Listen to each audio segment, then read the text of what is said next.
Здравствуйте, дорогие друзья! У нас СОС. В Якутске сбили щенка-подростка.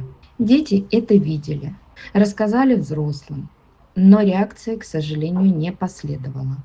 Эта информация прошла в тот же день по всем чатам и группам, но никто так и не откликнулся его спасти. Единственное, чем помогли, это постелили плед. На следующий день уже появилась информация, что нашелся хозяин и забрал ее. Мы, конечно же, все выдохнули. Но на третий день выяснилось, что все перепутали. И речь шла о другой собаке.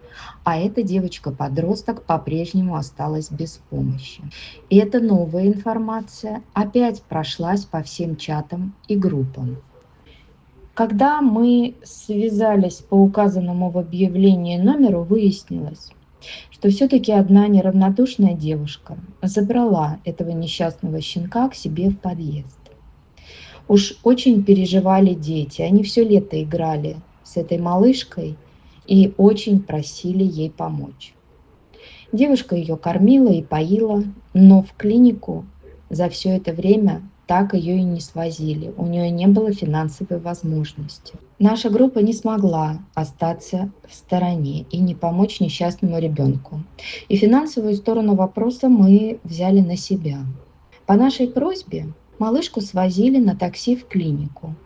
Сделали рентген, обезболили немного так, чтобы она не стала полностью вставать на лапы, чтобы не стало хуже.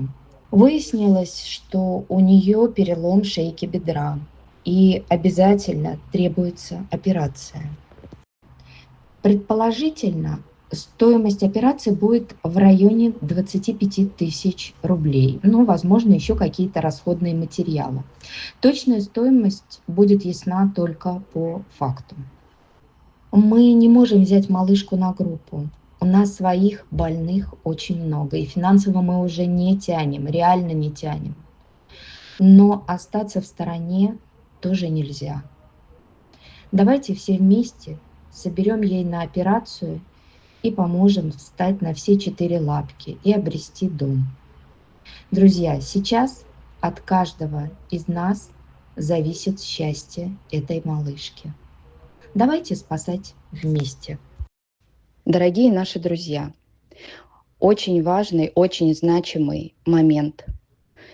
Девушка, у которой сейчас находится этот подросток, готова его оставить себе.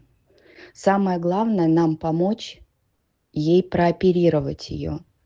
Тогда малышка обретет еще и дом. И одним бездомышем станет меньше. Видео из ППЖ всегда очень страшно смотреть. Понимаешь, что брать уже некуда. На группе много хвостиков и огромные финансовые расходы. И вот у нас опять экстренное спасение. Этот гладкошерстный мальчик уже явно раненый. На видео видно, что есть кровь на шее. Конечно же, в ППЖ не жилец. Он был в жутком стрессе, когда его пытались вытащить из вольера. И очень сильно агрессировал. Оказывается, он просто ужасно боялся выйти из своего укрытия. Сейчас-то мы уже в этом уверены, потому что на передержке это самая ласковая и нежная собака. Он ходит хвостиком, он боится выпустить человека из виду. Конечно, мальчишка натерпелся страха в ППЖ. Он до сих пор не может наесться, так как в вольере просто не выходил и не ел.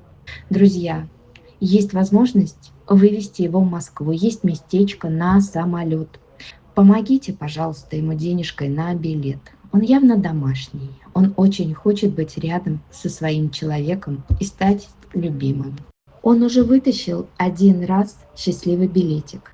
Мы его забрали из ППЖ, и он остался жив. Давайте теперь поможем ему с билетиком на самолет, чтобы он скорее обрел дом. Мы обращаемся ко всем неравнодушным сердцам. Помогите улететь из Якутска этому настрадавшемуся хвостику. Много боли, много горя и страхов он уже видел. Мы очень просим и очень надеемся на всех вас. Девушка готова ухаживать за этой малышкой после операции и уже взяла ее в свою квартиру. И даже несмотря на то, что не планировала заводить собаку, готова оставить ее себе. Но финансово она не может потянуть такие расходы. У нее двое маленьких деток. Самое главное сейчас для нас – это оплатить операцию для малышки. И тогда она станет домашней. Друзья, пожалуйста, откликнитесь и помогите.